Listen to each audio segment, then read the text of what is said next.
All right, today we're going to dig into a really fascinating report that lays out a systematic strategy for not just winning political power at the state level, but for keeping it. And we're not just talking about winning elections here, we're talking about fundamentally changing the machinery of government itself. So, what's the big question this whole thing is trying to answer? Well, it's this. How is political power really won and held onto in the states right now?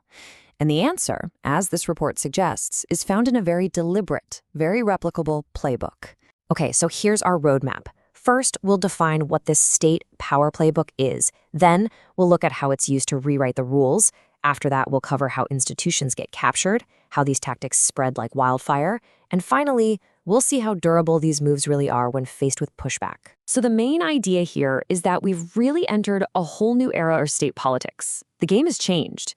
It's not just about winning the next election anymore. No, the focus has shifted to creating a structure that makes future losses at the ballot box way less damaging to a party's grip on power. So where did this all start?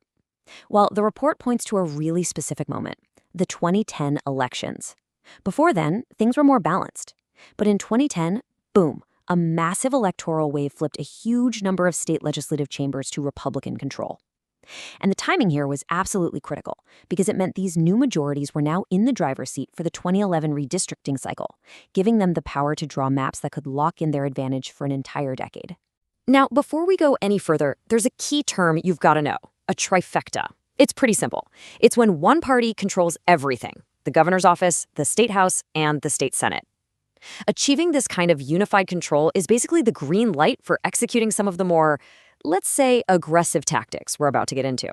Okay, so let's get into the first chapter of this playbook. And this part is wild because it's not just about playing the game well, it's about literally rewriting the rules of the game itself to make sure your side always has an edge.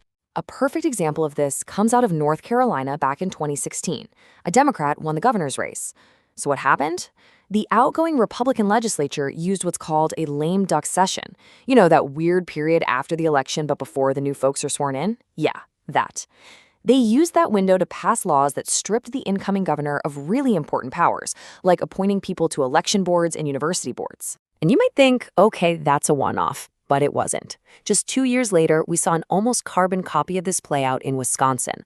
Democrats swept the statewide offices, and again, the lame duck legislature immediately moved to put new limits on the powers of the incoming governor and attorney general. So when you put these two situations side by side, the pattern just jumps out at you. This isn't just a coincidence or a couple of isolated political fights. It's a tactic. It's a repeatable strategy. Use that lame duck window to weaken your opponents before they even get to sit down at their desks. All right, so the next phase of the playbook is about capturing other power centers. The idea is, if you can't always win at the ballot box, then you go after the institutions that hold the real authority. We're talking about the courts and even city governments. And that brings us to this strategy called judicial system engineering. And listen, this goes way beyond just picking certain judges. This is about changing the fundamental rules of how the judiciary works. In Utah, for example, the power to pick the chief justice was taken from the court itself and given to the governor. In Montana, they changed laws to allow political parties to donate directly to judicial candidates, and then passed another law to make it harder for courts to block new legislation. These are deep structural changes aimed at giving the political branches more influence over the courts. And this strategy of capturing institutions doesn't stop at the state capitol. It goes local, too, using a tactic called preemption. This is where a state legislature can just pass a law that cancels out or preempts a local ordinance passed by a city council on pretty much anything, from the minimum wage to environmental rules. So you've got to be wondering, right? How did these exact same, very specific tactics pop up in totally different states, one after another? Well, it's not by chance.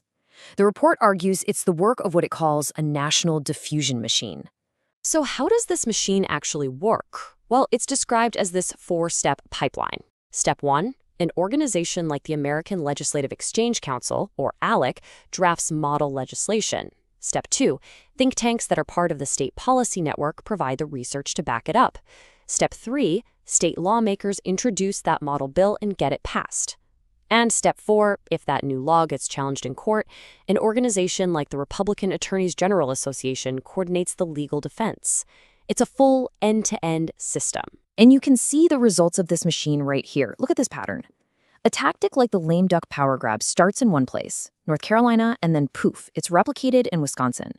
You see the same thing with changes to how judges are selected, or with financial legislation. It shows how these ideas are basically field tested, and then quickly spread through these national networks. Okay, but here's the million-dollar question. Do these power plays actually last, or is there a way to fight back? Let's dig into the countermoves and see which of these strategies are built to last and which ones, well, not so much. And what's really important to see here is that this isn't a one-way street. These moves do face resistance, and it comes from a few different places. You've got court challenges, like in Wisconsin and North Carolina, where courts struck down parts of those lame duck laws. You've got voters just saying no at the ballot box. Sometimes the policies are so bad that a party has to reverse course on its own, like what happened with those Kansas tax cuts. And finally, a new governor can come in and just undo things with their executive power. So what's the secret sauce? What makes one of these tactics stick around while another one fails? According to the report, it often boils down to one thing: the law. If a move clearly violates a state's constitution, the courts can shut it down. But if it lives in a kind of legal gray area or cleverly uses a loophole, well, that's a whole different story. Those are way, way harder to undo. And this chart really breaks it all down for us, doesn't it? You can see which tactics have real staying power. Things like gerrymandering and preemption laws, they tend to be highly entrenched, often because they have favorable court rulings or a strong legal foundation on their side. But those lame duck power grabs, they're a bit more wobbly because they're vulnerable to being challenged in court. And then you have something like massive tax cuts that can just completely fall apart when the negative consequences become too obvious for anyone to ignore. So let's wrap this up. We've seen a pretty detailed playbook for consolidating power, but we've also seen that there are countermoves. So it leaves us with this massive, crucial question to think about. As these strategic battles over the very rules of the game keep playing out in the states, what does all this mean for the future of how our state governments work, for accountability, and for democracy itself?